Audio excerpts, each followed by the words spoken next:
नमस्कार दोस्तों, स्वागत है आपका हमारे YouTube चैनल जी शिक्षा पोर्टल में। दोस्तों आज हम राजस्थान पशु परिचर भर्ती 2024 के लिए मॉडल टेस्ट पेपर नंबर 11 करने वाले हैं। दोस्तों इस वीडियो के अंदर उन्हीं प्रश्नों को समाहित किया है जो कि राजस्थान पशु परिचर भर्ती के अंदर पूछे जाने की जिनकी प्रबल संभावना है। तो पूरा वीडियो बिना स्किप किए ध्यान से देखिए। तो चलिए वीडियो स्टार्ट करते हैं। दोस्तों सबसे पहले हम डिस्कस करेंगे पशुपालन संबंधित प्रश्नों को। तो आज का जो हमारा पहला प्रश्न है वो दोस्तों वो है, पहली क्लोन भेड़ डॉली किस तकनीक के माध्यम से बनाई गई थी। तो इसके जो हमारे विकल्प हैं दोस्तों वो इस प्रकार हैं। विकल्प ए परमाणु स्थानांतरण, विकल्प बी जीन स्थानांतरण, विकल्प सी जर्मिनल सेल स्थानांतरण और विकल्प डी दैहिक कोशिका स्थानांतरण। दोस्तों जो पहली भेड़ जो क्लोन भेड़ थी डॉली वो दैहिक कोशिका स्थानांतरण विधि द्वारा बनाई गई थी। तो दोस्तों इसका जो राइट आंसर होने वाला है वो होने वाला है विकल्प डी। तो चलिए बढ़ते हैं अगले प्रश्न की ओर। दोस्तों जो आज का हमारा अगला प्रश्न है वो है, दूध को पॉलिश के मान किसके कारण होता है। दोस्तों जो दूध होता है उसका जो पॉलिश के मान है वो किसके कारण होता है। तो दोस्तों इसके जो हमारे विकल्प हैं वो इस प्रकार है। विकल्प ए वसा, विकल्प बी जल में घुलनशील फैटी एसिड, विकल्प सी जल में अघुलनशील फैटी एसिड और विकल्प डी प्रोटीन। तो दोस्तों इसका जो राइट आंसर होने वाला है वो होने वाला है विकल्प सी जल में अघुलनशील फैटी एसिड। दोस्तों जो दूध का पॉलिश की मान है वो जल में अघुलनशील फैटी एसिडों के कारण होता है। तो चलिए बढ़ते हैं अगले प्रश्न की ओर। दोस्तों जो आज का हमारा अगला प्रश्न है वो है, दूध में पाए जाने वाला लैक्टोज एक डाइसैकेराइड है जो कि निम्न में से किससे बनाया होता है। यानी दोस्तों दूध के अंदर जो डाइसैकेराइड जो लैक्टोज पाए जाते हैं वो किससे बना होता है। तो इसके जो हमारे विकल्प हैं दोस्तों वो इस प्रकार हैं। विकल्प ए ग्लूकोज और ग्लूकोज से, यानी कि दो ग्लूकोज के अणु मिलकर बनाते हैं। विकल्प बी है इसका ग्लूकोज और फ्रैक्टोज, विकल्प सी माल्टोज और ग्लूकोज और विकल्प डी ग्लैक्टोज और ग्लूकोज। तो दोस्तों इसका जो राइट आंसर होने वाला है दोस्तों वो होने वाला है और विकल्प डी ग्लैक्टोज और ग्लूकोज। दोस्तों ग्लैक्टोज और ग्लूकोज दोनों मिलकर और दोस्तों जो डाइसैकेराइड होता है लैक्टोज उसका निर्माण हम करते हैं। तो इसका जो राइट आंसर होगा वो होगा विकल्प डी। तो चलिए बढ़ते हैं अगले प्रश्न की ओर। दोस्तों जो आज का हमारा अगला प्रश्न है वो है, सबसे हल्का शरीर भार वाला बकरा कौन सा है। अर्थात दोस्तों इन ऑप्शंस में से आपको ऐसा कौन सा बकरा है वो सबसे और हल्का होता है। तो इसके जो विकल्प हैं दोस्तों वो इस प्रकार है। विकल्प ए बीटल, विकल्प बी बर्बर, विकल्प सी जमुनापारी और विकल्प डी टॉगिनबर्ग। तो दोस्तों इसका जो राइट आंसर होने वाला है दोस्तों वो होने वाला है विकल्प बी बर्बर। दोस्तों जो बर्बर किस्म के जो बकरे और बकरियां होती है वो हल्की, सबसे हल्की मानी जाती हैं। तो चलिए बढ़ते हैं अगले प्रश्न की ओर। दोस्तों जो आज का हमारा अगला प्रश्न है वो है, एक विधि नर स्वरों के बधियाकरण के लिए अपनाई जाती है। यानी कि दोस्तों जो नर स्वर होते हैं उनके बधियाकरण के लिए कौन सी विधि अपनाई जाती है। यानी कि दोस्तों बधियाकरण प्रक्रिया की बात करें तो यह वह प्रक्रिया है जिसके बाद और किसी भी और पशु के अंदर और जो संतान उत्पन्न करने की क्षमता है वो खत्म हो जाती है। यानी कि इसके बाद में वो पशु और संतान उत्पन्न नहीं कर पाता है। तो इसके जो विकल्प हैं दोस्तों वो इस प्रकार है। विकल्प ए वर्डीजो, विकल्प बी गर्म लोहा, विकल्प सी चाकू और विकल्प डी इलास्ट्रेटर। तो दोस्तों इसका जो राइट आंसर होने वाला है वो होने वाला है विकल्प सी और चाकू। दोस्तों चाकू विधि के द्वारा और सुअरों का बधियाकरण किया जाता है। तो चलिए बढ़ते हैं अगले प्रश्न की ओर। दोस्तों जो आज का हमारा अगला प्रश्न है वो है, एस्ट्रोजन रासायनिक प्रकृति है। दोस्तों जो एस्ट्रोजन पाए जाते हैं उनकी जो रासायनिक प्रकृति है वो क्या होती है। इसके जो विकल्प हैं वो इस प्रकार है। विकल्प ए अमीनो एसिड, विकल्प बी प्रोटीन, विकल्प सी फैटी एसिड और विकल्प डी एस्ट्रॉयड। तो दोस्तों जो वो होते हैं हमारे जो एस्ट्रोजन होती है उनकी जो रासायनिक प्रकृति है वो एस्टेरॉयड की होती है। तो इसका जो राइट आंसर होने वाला है वो होने वाला है विकल्प डी। दोस्तों अगर आपको वीडियो पसंद आ रहा है और आपको क्वेश्चंस हेल्पफुल लग रहे हैं तो प्लीज़ हमारे यूट्यूब चैनल जी शिक्षा पोर्टल को अभी सब्सक्राइब करें। दोस्तों इस चैनल पर आपको पशु परिचर भर्ती की संपूर्ण तैयारी करवाई जाएगी और इसी प्रकार से आपको फ्री कंटेंट और PDF भी फ्री प्रोवाइड कराई जाएंगी। तो प्लीज़ हमारे चैनल को सब्सक्राइब करें और वीडियो को लाइक करें। तो चलिए बढ़ते हैं अगले प्रश्न की ओर। दोस्तों जो आज का हमारा अगला प्रश्न है वो है,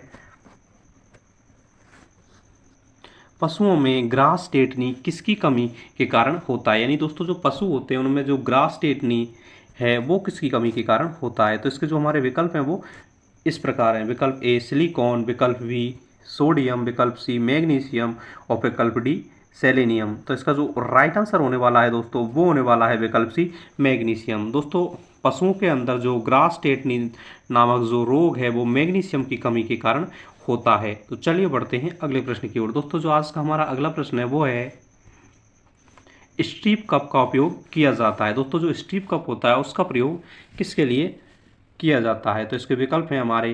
विकल्प ए दूध दोहने के तुरंत बाद, विकल्प बी दूध दोहने से ठीक पहले और विकल्प सी दूध दोहने के मध्य में और विकल्प डी दूध दोहने के दौरान कभी कभी। तो इसका जो राइट आंसर होने वाला है दोस्तों वो होने वाला है विकल्प बी, यानी कि दूध दोहने से ठीक पहले और जो स्ट्रीप कप होता है उसका प्रयोग किया जाता है। तो चलिए बढ़ते हैं अगले प्रश्न की ओर। दोस्तों जो आज का हमारा अगला प्रश्न है वो है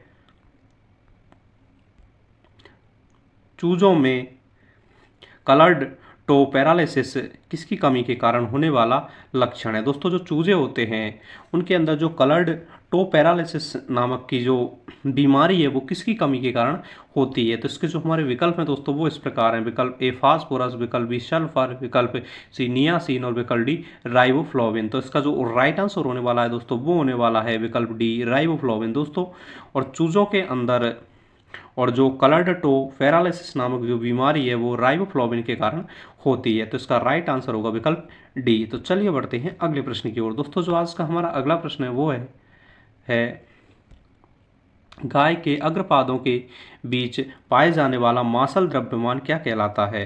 तो इसके जो विकल्प हैं दोस्तों वो इस प्रकार हैं। विकल्प ए द्रुम, विकल्प बी फर्स, विकल्प सी ब्रिस्केट और विकल्प डी ड्यूलैब।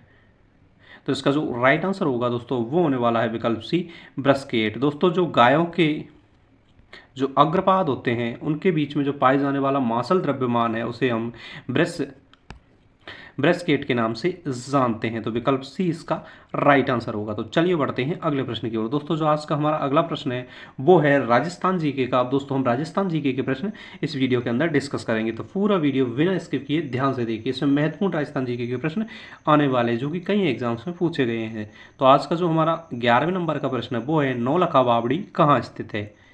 तो इसके जो हमारे विकल्प हैं दोस्तों वो इस प्रकार हैं। विकल्प ए दौसा, विकल्प बी बूंदी, विकल्प सी डूंगरपुर और विकल्प डी बीकानेर। तो इसका जो राइट आंसर होने वाला है दोस्तों वो होने वाला है विकल्प सी डूंगरपुर। दोस्तों जो नौलखा बावड़ी है वो डूंगरपुर जिले के अंदर स्थित है। अगर दोस्तों इसके निर्माण की बात करें तो प्रेमल देव और जो के द्वारा और इसका निर्माण करवाया गया था। तो चलिए बढ़ते हैं अगले प्रश्न की ओर। दोस्तों जो आज का हमारा अगला प्रश्न वो है दैनिक नवज्योति प्रकाशन कब आरंभ हुआ? दोस्तों जो समाचार पत्र था दैनिक नवज्योति इसका प्रकाशन कब आरंभ हुआ? तो इसका जो विकल्प है दोस्तों वो इस प्रकार है। विकल्प ए 1935, विकल्प बी 1936, विकल्प सी 1937 और विकल्प डी 1938। तो इसका जो राइट आंसर होने वाला है दोस्तों वो होने वाला है विकल्प बी 1936। दोस्तों 1936 में और अजमेर से और ये दैनिक नवज्योति अखबार है उसका प्रकाशन शुरू हुआ था। तो चलिए बढ़ते हैं अगले प्रश्न की ओर। दोस्तों जो आज का हमारा अगला प्रश्न है वो है धनोप माता का मंदिर कहाँ स्थित है? तो इसके जो हमारे विकल्प हैं दोस्तों वो इस प्रकार हैं। विकल्प ए अजमेर, विकल्प बी भीलवाड़ा, विकल्प सी जोधपुर और विकल्प डी बीकानेर। तो इसका जो राइट आंसर होने वाला है दोस्तों वो होने वाला है विकल्प बी भीलवाड़ा। दोस्तों धनोप माता का मंदिर और भीलवाड़ा जिले के अंदर स्थित है। तो चलिए बढ़ते हैं अगले प्रश्न की ओर। दोस्तों आज का जो हमारा अगला प्रश्न है वो है नलियासर से आहत मुद्राएं इंडो ग्रीक सिक्के एवं गुप्तकालीन चांदी के सिक्के के साथ साथ 105 तांबे की मुद्राएं भी मिली हैं। यह कहाँ स्थित है? दोस्तों जो हमें नलियासर नामक जो स्थान है वहाँ से हमें और इंडो ग्रीक मुद्राएं मिली हैं और कुछ गुप्तकालीन सिक्के मिले हैं। तो ये स्थान किस स्थान पर स्थित है? तो इसके जो हमारे विकल्प हैं विकल्प ए माउंट आबू, विकल्प बी शावर, विकल्प सी पुष्कर और विकल्प डी डीडवाना। तो इसका जो राइट आंसर होने वाला है दोस्तों वो होने वाला है विकल्प बी सावर। दोस्तों जयपुर के सावर के अंदर और हमें ये इंडो ग्रीक शैली की जो मुद्राएं हैं और जो गुप्तकालीन सिक्के हैं वो हमें प्राप्त हुए हैं। तो इसका जो राइट आंसर होगा वो होगा विकल्प बी सावर। तो चलिए बढ़ते हैं अगले प्रश्न की ओर। दोस्तों जो आज का हमारा अगला प्रश्न है वो है नागभट्ट द्वितीय ने मुसलमानों को परास्त किया, इसकी जानकारी कहाँ से मिलती है। दोस्तों जो गुर्जर प्रतिहार वंश के जो प्रसिद्ध शासक थे नागभट्ट, उनके द्वारा और मुसलमानों को परास्त किया गया था, इसकी जानकारी हमें कहाँ से मिलती है। दोस्तों इसका जो राइट आंसर होने वाला है दोस्तों वो होने वाला है विकल्प ए ग्वालियर अभिलेख से। दोस्तों ग्वालियर अभिलेख से हमें इसकी जानकारी मिलती है। तो दोस्तों अगर आपको वीडियो पसंद आ रहा है तो प्लीज़ हमारे यूट्यूब चैनल जी शिक्षा पोर्टल को सब्सक्राइब करें और वीडियो को लाइक और अपने दोस्तों के साथ शेयर करें। तो चलिए बढ़ते हैं अगले प्रश्न की ओर। दोस्तों जो आज का हमारा अगला प्रश्न है वो है नागभट्ट प्रथम प्रतिहार के दादा का नाम था। अर्थात दोस्तों जो नागभट्ट प्रथम प्रतिहार शासक थे उनके दादा का नाम क्या था। इसमें विकल्प हैं, विकल्प ए गुरु हरिश्चंद्र, विकल्प बी महेंद्रपाल, विकल्प सी भोगभट्ट और विकल्प सी रज्जिल। तो दोस्तों इसका जो राइट आंसर होने वाला है वो होने वाला है विकल्प डी रज्जिल। दोस्तों जो नागभट्ट प्रथम थे जो कि प्रतिहार वंश के एक प्रतापी और प्रथम शासक माने जाते हैं, तो उनके जो दादा थे उनका नाम रज्जिल था। तो चलिए बढ़ते हैं अगले प्रश्न की ओर। दोस्तों अगला प्रश्न है वो है नागरी प्रचारणी सभा की स्थापना धौलपुर में जनता को जागृत करने के लिए किस वर्ष की गई थी। अगर दोस्तों हम नागरी प्रचारणी सभा की बात करें तो इसकी स्थापना दोस्तों और वो की गई थी 1934 के अंदर। तो दोस्तों इसका जो राइट आंसर होने वाला है वो होने वाला है विकल्प बी। तो चलिए बढ़ते हैं अगले प्रश्न की ओर। दोस्तों आज का जो हमारा अगला प्रश्न है वो है नागौर जिले के मकराना में किस प्रकार के संगमरमर मिलता है। अर्थात दोस्तों जो विश्व प्रसिद्ध और संगमरमर की खाने हैं मकराना के अंदर, नागौर जिले के अंदर, वहाँ पर किस प्रकार का जो संगमरमर है वो मिलता है। तो इसका जो राइट आंसर होने वाला है दोस्तों वो होने वाला है विकल्प बी कैल्साइटिक। दोस्तों कैल्साइटिक नामक जो संगमरमर है वो हमें नागौर के मकराना के अंदर देखने को मिलता है। अगर दोस्तों हम मकराना की बात करें तो यहाँ पर प्रमुख रूप से सफ़ेद संगमरमर पाया जाता है जो कि इसी संगमरमर के द्वारा इसी संगमरमर से और जो ताजमहल है जैसे भव्य इमारतों का निर्माण भी किया गया है। तो चलिए बढ़ते हैं अगले प्रश्न की ओर। दोस्तों जो आज का हमारा अगला प्रश्न है वो है नाथ संप्रदाय की प्रमुख गद्दी राजस्थान में किस स्थान पर है।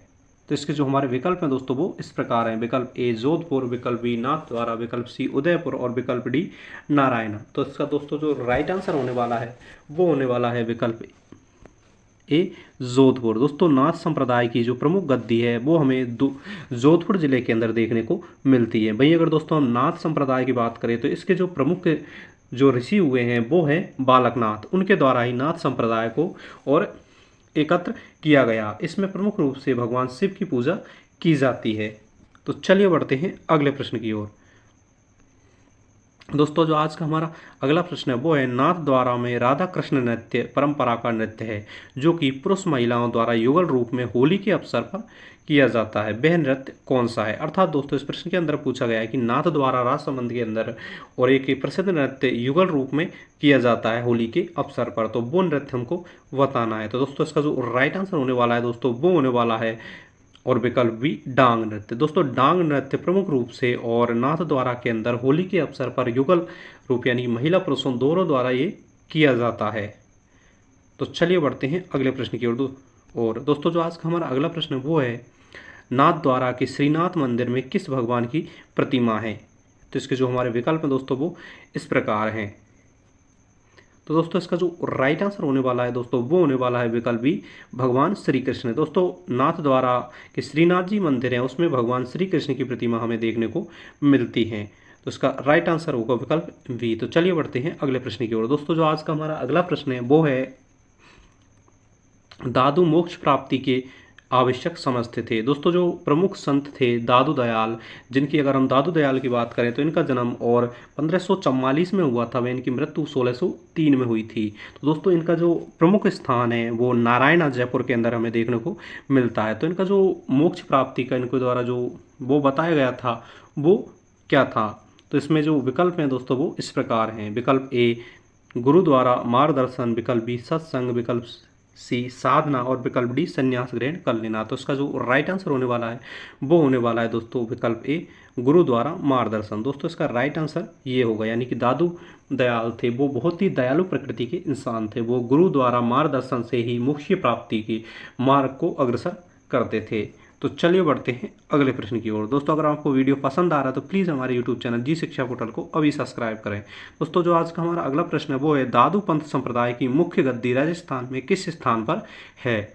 तो दोस्तों इसका जो राइट आंसर होने वाला है दोस्तों वो होने वाला है विकल्प बी नारायणा। दोस्तों नारायणा जयपुर के अंदर और हमें दादू पंथ संप्रदाय की प्रमुख गद्दी देखने को मिलती है। अगर दोस्तों हम दादू पंथ की बात करें तो इसमें प्रमुख रूप से बामन और जो संत वो हुए हैं, जिनमें गरीबदास जी और कृष्णदास जी हमें प्रमुख देखने को मिलते हैं।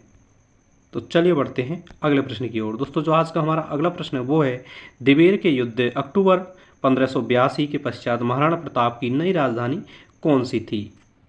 तो दोस्तों इसका जो राइट आंसर होने वाला है दोस्तों वो होने वाला है विकल्प सी चावंड। दोस्तों जो दिवेर का युद्ध प्रसिद्ध युद्ध हुआ था जो कि महाराणा प्रताप और अकबर के मध्य हुआ था, तो इसके बाद में और महाराणा प्रताप के द्वारा अपनी राजधानी और स्थानांतरण कर दी गई थी, यानी कि उनकी जो नई राजधानी थी वो चावंड को बनाया गया था। तो चलिए बढ़ते हैं अगले प्रश्न की ओर। दोस्तों जो आज का हमारा अगला प्रश्न है वो है दूधवा खारा आंदोलन किस रियासत से संबंधित है। तो दोस्तों इसका जो राइट आंसर होने वाला है दोस्तों वो होने वाला है विकल्प ए बीकानेर। दोस्तों जो दूधवा खारा आंदोलन है यह एक किसान आंदोलन था जो कि 1946 और 47 के अंदर और बीकानेर रियासत के अंदर हमें देखने को मिलता है। अगर दोस्तों हम दूधवा खारा नामक स्थान की बात करें तो ये स्थान वर्तमान में चूरू जिले के अंदर स्थित है। तो चलिए बढ़ते हैं अगले प्रश्न की ओर। दोस्तों जो आज का हमारा अगला प्रश्न है वो है दूसरा जलियांवाला बाग कांड से संबंधित स्थान नीमूचाना किस जिले में है।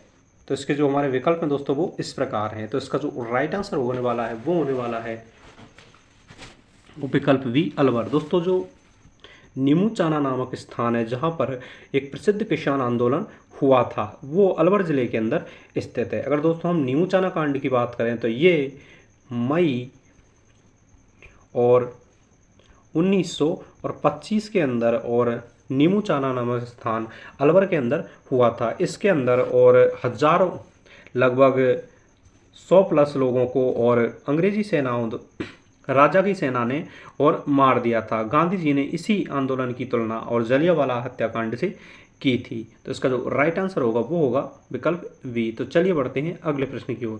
दोस्तों जो आज का हमारा अगला प्रश्न है वो है देश का एकमात्र अभ्यारण्य जो कि भेड़ियों के लिए प्रसिद्ध है, जहां पर भेड़िया प्रजनन केंद्र है, प्रजनन करते हैं। तो इसका जो विकल्प है दोस्तों वो इस प्रकार हैं। तो इसका जो राइट आंसर होने वाला है दोस्तों वो होने वाला है विकल्प सी कुंभलगढ़। दोस्तों देश का एकमात्र जो स्थान है यानी कि जो अभ्यारण्य है जो भेड़ियों के प्रजनन के लिए प्रसिद्ध है उसे हम वो अभ्यारण्य है कुंभलगढ़ अभ्यारण्य, जिसे हम भेड़ियों की प्रजनन स्थली के नाम से भी जानते हैं। अगर दोस्तों इस अभ्यारण्य की बात करें तो प्रमुख रूप से और चित्तौड़गढ़ और राजसमंद जिले में हमें देखने को मिलता है, जो कि भेड़ियों के और संख्या के लिए ये जाना जाता है। तो चलिए बढ़ते हैं अगले प्रश्न की ओर। दोस्तों जो आज का हमारा अगला प्रश्न है वो है देश के कुल अभ्रक उत्पादन में राजस्थान राज्य का कौन सा स्थान है। तो दोस्तों इसका जो राइट आंसर होने वाला है दोस्तों वो होने वाला है विकल्प बी दूसरा। दोस्तों अभ्रक उत्पादन में राजस्थान मध्य प्रदेश के बाद में और दूसरे स्थान पर आता है। तो चलिए बढ़ते हैं अगले प्रश्न की ओर। देश में खनिज उत्पादन की दृष्टि से राजस्थान का राज्य का कौन सा स्थान है। तो दोस्तों अगर खनिज उत्पादन की बात करें तो खनिज उत्पादन के मामले में राजस्थान और तीसरे स्थान पर आता है, यानी कि झारखंड मध्य प्रदेश के बाद राजस्थान तीसरे स्थान पर आता है। आज का हमारा तीसरा प्रश्न है वो है देश में राजस्थान राज्य चूना पत्थर उत्पादन की दृष्टि से कौन से स्थान है। तो इसका जो राइट आंसर होने वाला है दोस्तों वो होने वाला है विकल्प बी दूसरा। दोस्तों चूना पत्थर उत्पादन के मामले में राजस्थान आंध्र प्रदेश के बाद में दूसरे स्थान पर आता है। तो चलिए बढ़ते हैं अगले प्रश्न की ओर। दोस्तों जो आज का हमारा 31वें नंबर का और इस वीडियो का अंतिम प्रश्न है वो है देश में सर्वप्रथम राजस्थान राजस्थान पंचायत समिति और जिला परिषद अधिनियम 1959 कहाँ लागू किया गया? तो इसका जो राइट आंसर होने वाला है दोस्तों वो होने वाला है विकल्प ए, विकल्प बी नागौर। दोस्तों सबसे पहले देश में पंचायत समिति और जिला परिषद अधिनियम 1959 और नागौर जिलों के वगदरी नामक तहसील से और शुरू किया गया। दोस्तों अगर आपको वीडियो पसंद आ रहा है तो प्लीज़ हमारे यूट्यूब चैनल जी शिक्षा पोर्टल को सब्सक्राइब करें और वीडियो को लाइक करें और अपने दोस्तों के साथ शेयर करें। Thanks for watching.